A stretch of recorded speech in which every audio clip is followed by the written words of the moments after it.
Acontece como o conhecimento, como aconteceu com tudo, que a fé está customizada. Significa que cada pessoa adapta a si. Agostinho diz com toda clareza que a pessoa que seleciona da Bíblia o que quer e rejeita o que não quer, acredita em si e não na Bíblia. E esta é a regra de hoje. Olha que Agostinho não conheceu o que acontece hoje. Essa é a regra de hoje. Você é católico? Sou. Então o Papa é infalível. Não, eu não acredito nisso. Maria é virgem. Ah, não, essa parte eu não concordo. Você é contrário à pílula anticonceptiva? Não, eu sou a favor da pílula. Não, você acha realmente que é pecado, por exemplo, isso e aquilo? Não, isso não. Então, meu filho, o que você é? Já que nenhuma das crenças católicas é sua, mas é a customização da fé. Não, a igreja diz isso, eu vi na Bíblia, mas eu acho que é assim. Essa é a autoridade contemporânea. O eu se sobrepõe a tudo. Ah, eu sou católico, mas eu gosto de acreditar na reencarnação. Bem, o Papa Pio IX definiu como heresia a reencarnação. É como vocês põem, não, mas o Papa é o Papa, eu sou eu, e eu acho. Ou seja, eu não estou pensando que alguém deva ser dogmático ou não. Não estou pensando se alguém deva acreditar ou não, ser fiel à linha da sua igreja, adventista, presbiteriana, luterana, católica ou da comunidade judaica. Eu estou pensando como eu customizo a fé, como eu adapto ao meu interesse. O Deus do século XXI é, de todos os períodos da história, o Deus mais pessoal e subjetivo. É o meu Deus. Não é o nosso. Ele é o menos autoritário e o menos exigente. Ninguém acredita que será condenado. Isso é uma característica brasileira. A Veja fez uma longa pesquisa. Ninguém acredita que vá para o inferno. Na Idade Média, as pessoas tinham quase certeza que seriam condenadas. Hoje, ninguém mais vai para o inferno. E a pesquisa da Veja incluiu presídios e políticos. Ninguém vai para o inferno. Quando eu era criança, na aula de catequese, o padre Alexandre, em São Leopoldo, falava da visão das crianças de Fátima que caíam no inferno como folhas de outono. E a gente se assustava, eu pelo menos me assustava. O inferno está fechando as portas por falta de candidatos. Todos se acham dignos do paraíso. Essa é uma característica contemporânea. A fé se customizou e Deus me entende. Deus me entende. Bandidos, gente, fazem o sinal da cruz antes de assaltar. Isto é uma característica específica nossa. Temos um certo panteísmo, ou seja, é um Deus diluído em todos os lugares, um animismo panteísta, e a subjetividade, é o meu Deus. Eu rezo do meu jeito, do jeito que eu gosto, nas ocasiões que eu acho importantes.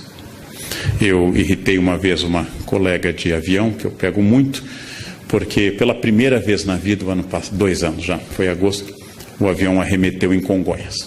Eu nunca tinha passado por isso. Ele tenta pousar, não consegue.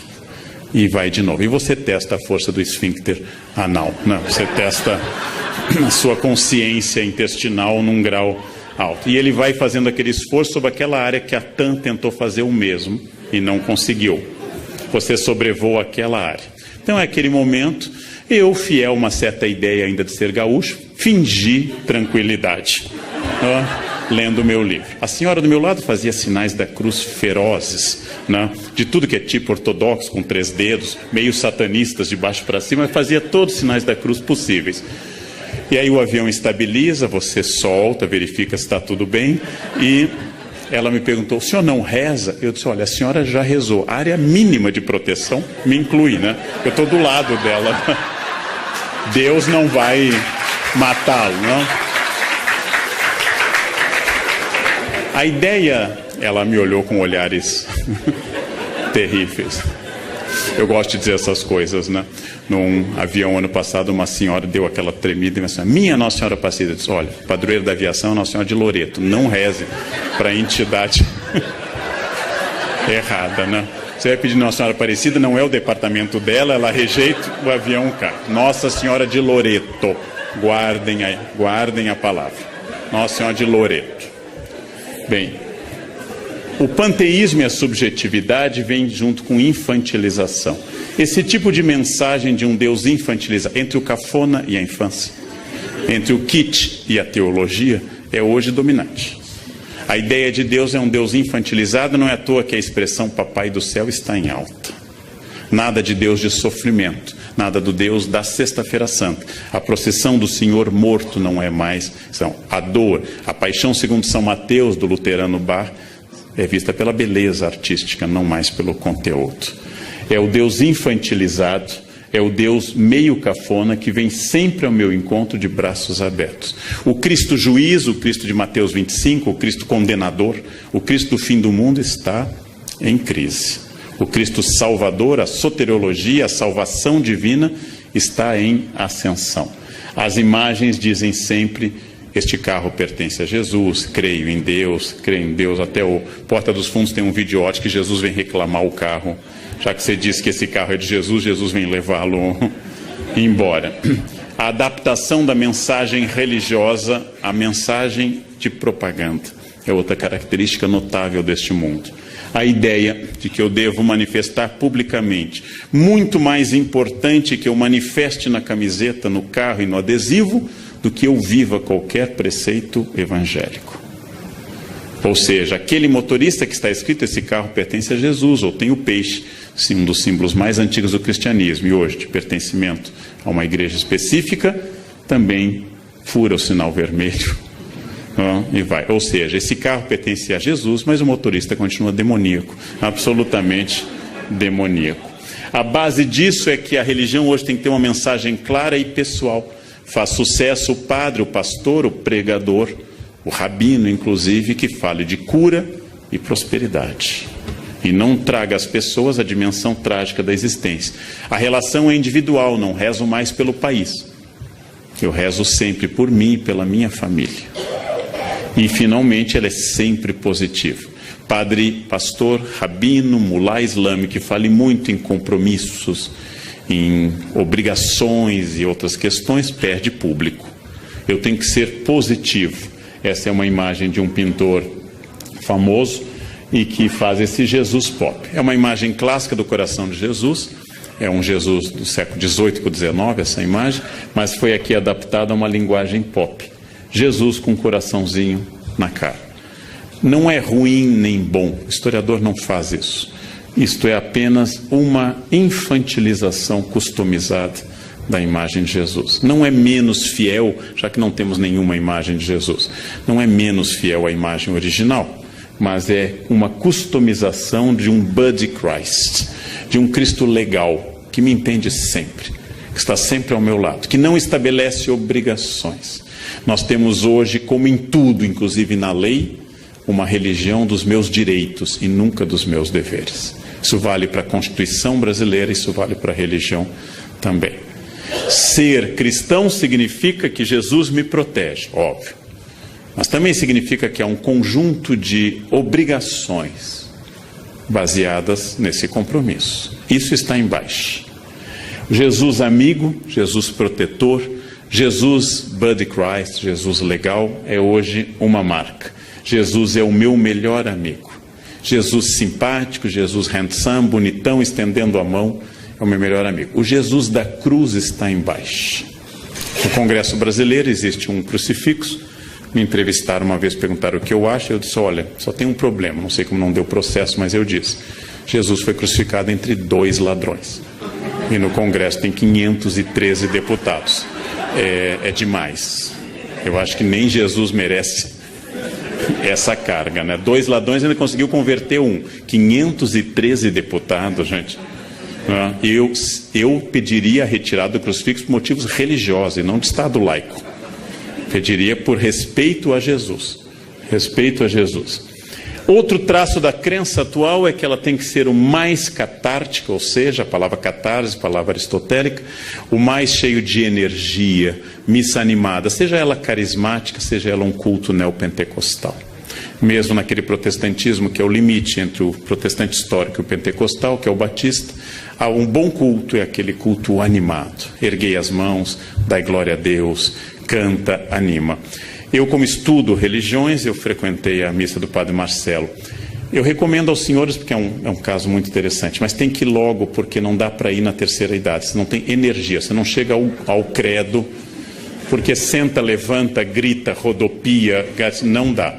É uma missa para jovens com boa capacidade aeróbica, boa capacidade, porque ele é animado. O cara animado, é aquele.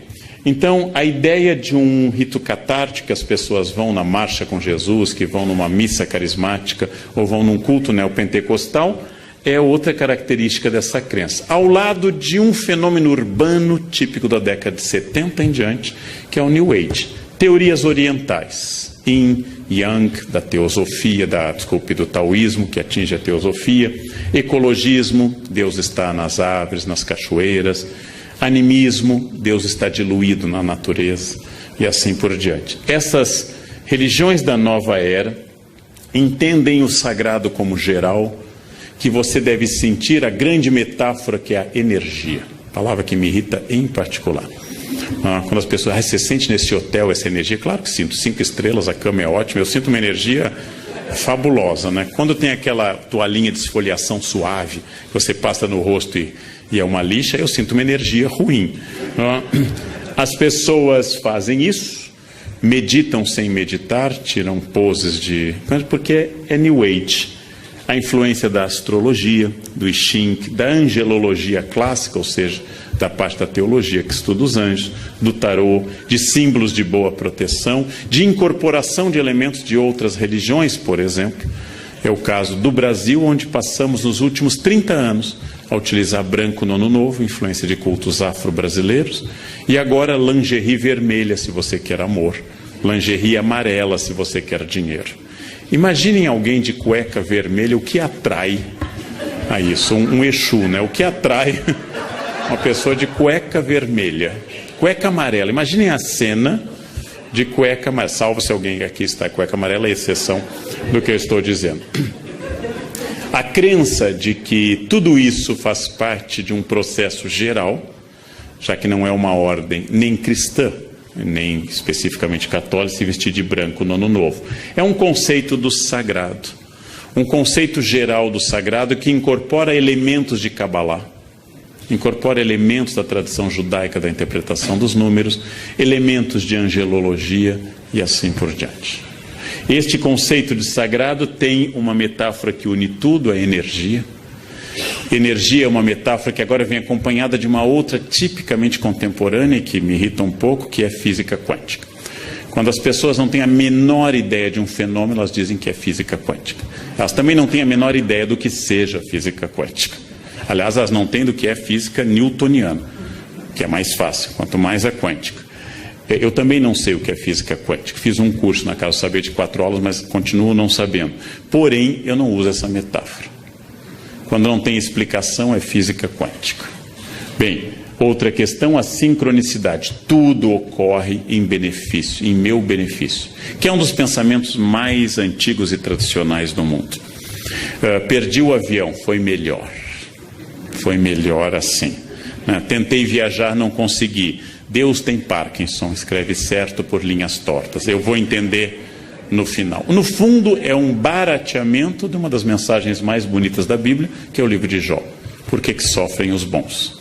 Deus diz isso a Jó, né? Você pescou o Leviatã, você sabe o que eu quero, né? Quando Deus recrimina Jó. E só que essa teologia de Jó, que é os capítulos 1, 2 e o final são os mais antigos do Antigo Testamento, essa teologia de Jó vira uma espécie de universo que conspira a meu favor.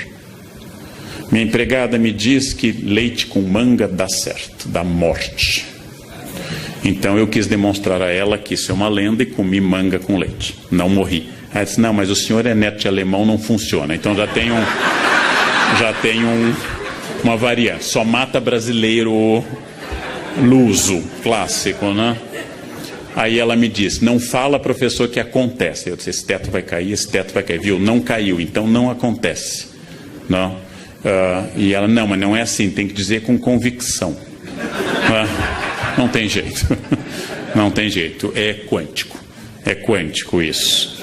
Finalmente, os elementos orientais como karma e dharma, tradicionais nas religiões do Oriente, e que aqui são ressignificados sem muita propriedade. Karma e dharma são usados numa noção bastante livre de que é o seu karma. É meu karma ter na minha frente no avião alguém perdido, que não consegue achar o seu lugar, que vai até o meio do avião e descobre que é o lugar 2A. Então vem voltando contra Piracema, tentando voltar ao lugar 2A. É meu karma. É meu karma. Eu tenho que, em outra vida eu prejudiquei fila de avião. Então nessa eu vim com essa missão.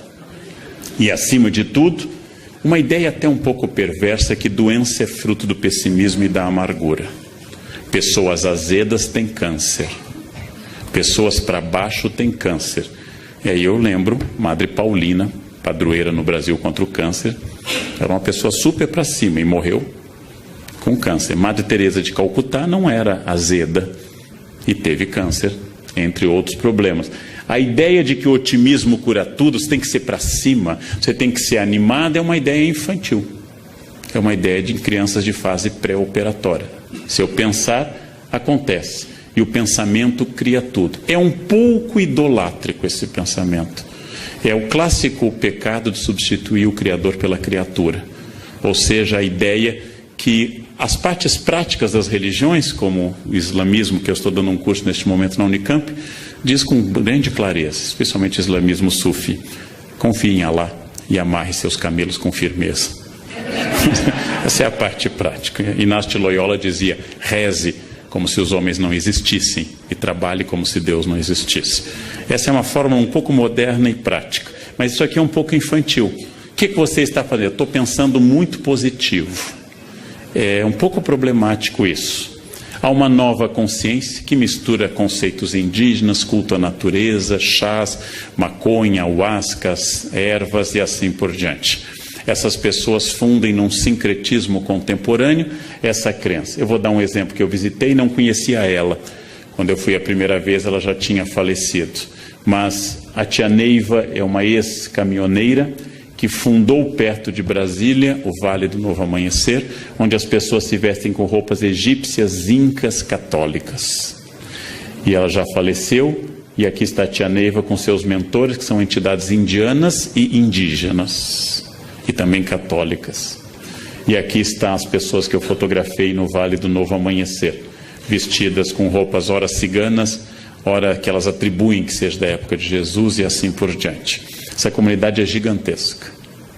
Então muita gente vai para lá e segue. Essa é uma customização fabulosa que vem acompanhada nas cidades de um outro fenômeno, a teologia da prosperidade. Substituindo talvez a teologia da libertação, que pregava uma análise sociológica de base provavelmente de materialismo dialético, surge uma ideia de que Deus, ao abençoar, traz a prosperidade pessoal.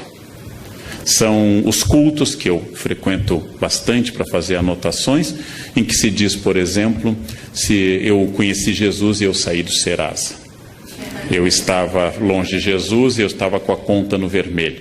Agora eu conheci Jesus, eu comprei um Corolla, já temos uma casa em Tramandaí e nós vamos em breve fazer uma viagem até Bariloche, a gente vai ver neve. Essa ideia de que Jesus acompanha a prosperidade econômica, contrária à tradição de que a pobreza nos aproxima de Deus e a riqueza nos afasta, essa teologia da prosperidade faz muito sucesso. Faz muito sucesso. Deus quer não apenas seu bem-estar espiritual, óbvio. Deus quer não apenas a sua saúde, mas Deus quer também a sua prosperidade material. E esta é uma novidade. Ela começa na década de 70 aproximadamente, com os textos do atual bispo Edir Macedo, e depois se espalha por vários cultos e atinge várias percepções cristãs em particular. Quando eu digo isso, em nenhum momento eu estou dizendo que isso é errado. Eu sou historiador.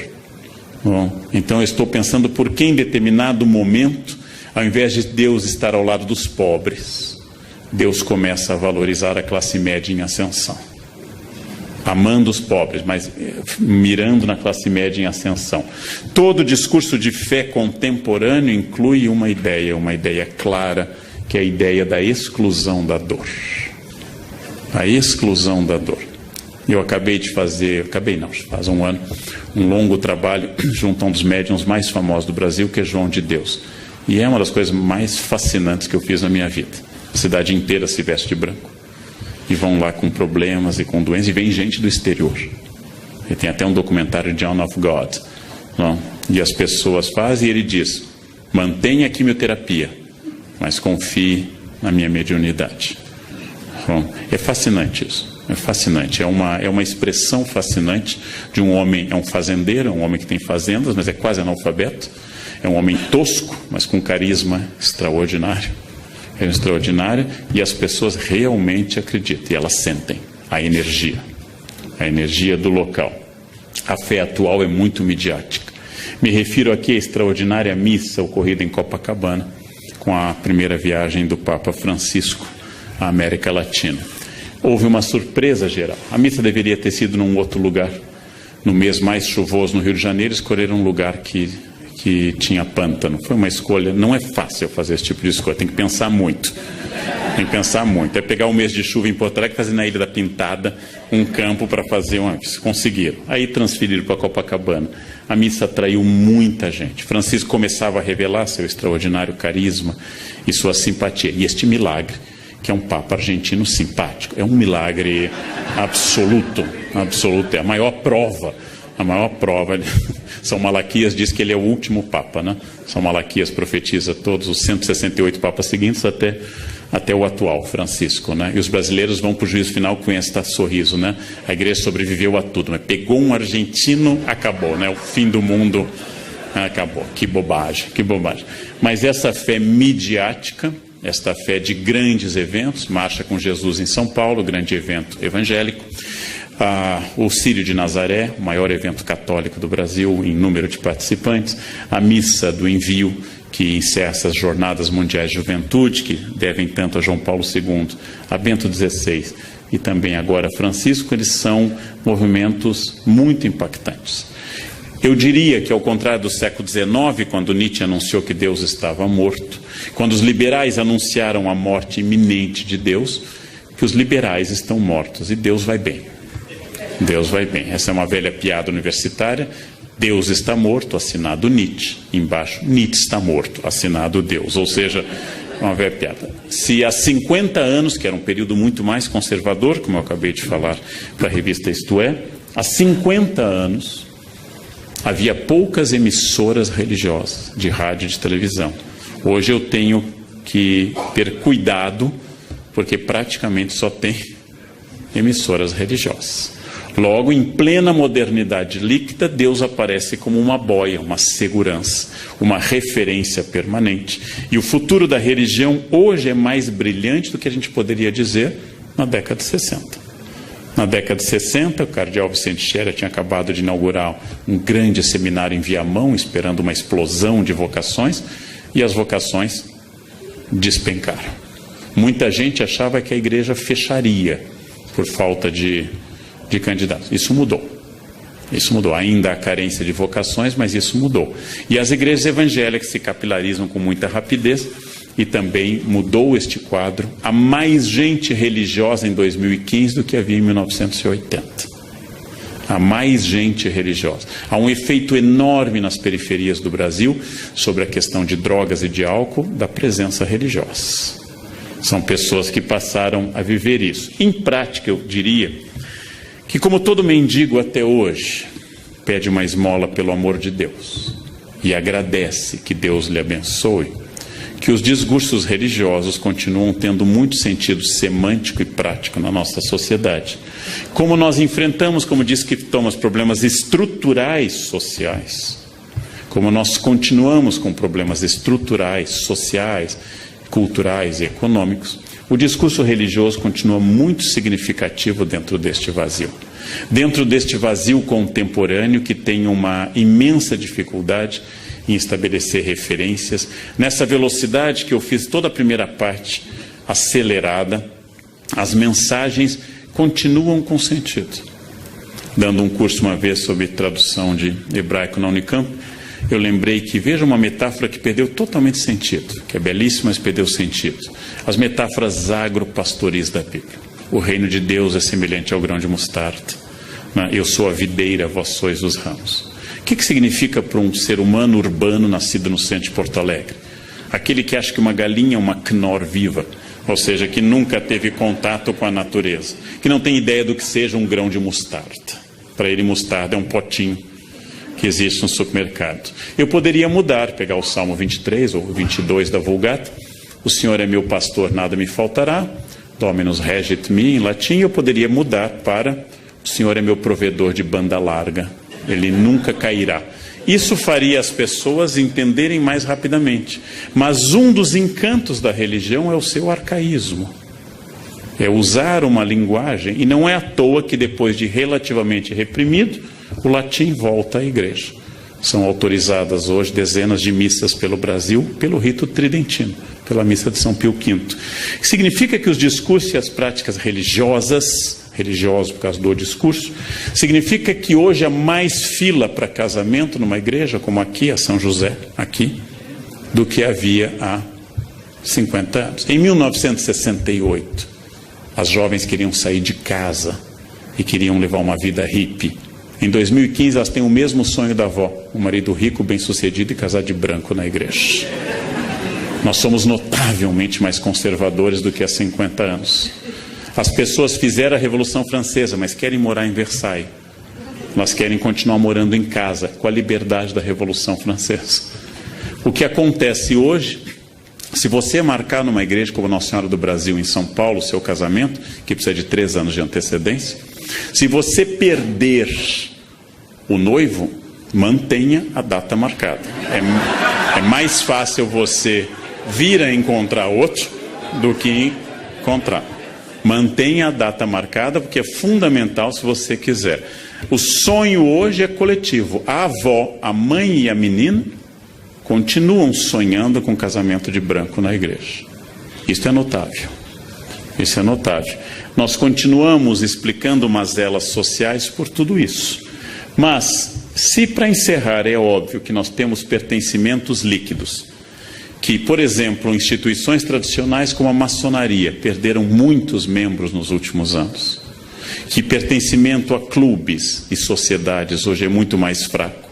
Se é verdade que hoje está em ascensão um Deus pessoal e positivo, que o Deus da obrigação, o Deus terrível, o Deus de Mateus 25, como eu disse, não está na moda, e que as fronteiras se diluíram, eu também posso pensar, para encerrar, uma questão mais filosófica. Esse Deus atual apropriado pelas pessoas. Esse Deus que exige muito pouco de mim e confirma a minha vida. Já que hoje nós confirmamos tudo. Eu devo comer esse quindim? Eu sempre tenho uma resposta. Pai, você já malhou tanto. Pai, você merece. Hoje é quarta.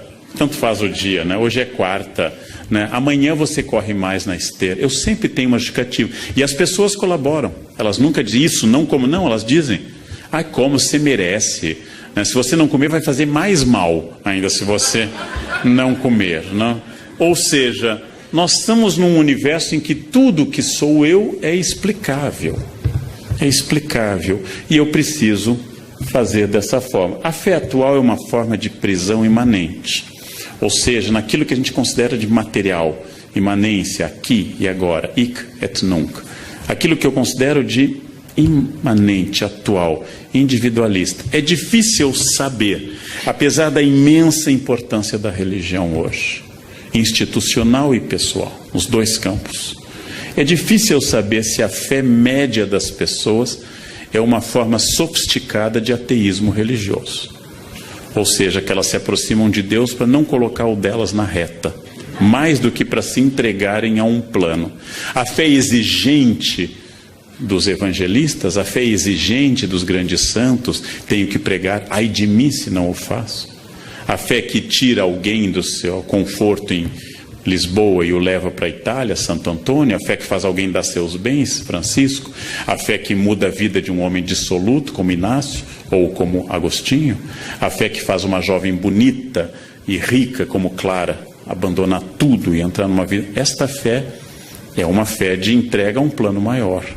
Esta fé atual é uma fé que me favorece em tudo. Se eu estou triste, Deus me consola. Se eu estou alegre, Deus me confirma.